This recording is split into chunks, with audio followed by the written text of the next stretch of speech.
Politics రాను రాను పద్ధతి లేకుండా తయారైతూనే అని అనిపిస్తుంటది. ఇసొంటి ఇన్నప్పుడు చూసినప్పుడే అరే మా పార్టీ గెలవాలి, పక్కోళ్ళ పార్టీ ఓడిపోవాలి, మా క్యాండిడేట్ ఎమ్మెల్యే కావాలి, ఎంపీ కావాలి, అవతల పార్టీ అభ్యర్థి చిత్తు ఓడిపోవాలి అని కోరుకునే స్టేజ్ దాటిపోయి పలానా పార్టీ లీడర్ వచ్చే ఎలక్షన్ నాటికి ఉంటాడో ఉండడో మరి అని అనుకుంటా మంది ముందటనే మైక్ పట్టుకొని మాట్లాడే కాడికి వచ్చినాయి చూడు రాజకీయాలు. కావాలంటే అసొంటి మాటలు కమలం పార్టీ ఎంపీ అరవింద్ నోటికెళ్ళేనోర్ని. అయిపోయి కేసీఆర్ శకం ఒడిసింది.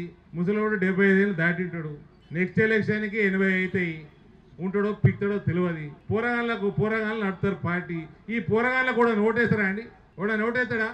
మీడియా కింద మీద పడితే వేస్తారా అనుకున్నా? ఓట్లు వేయరు.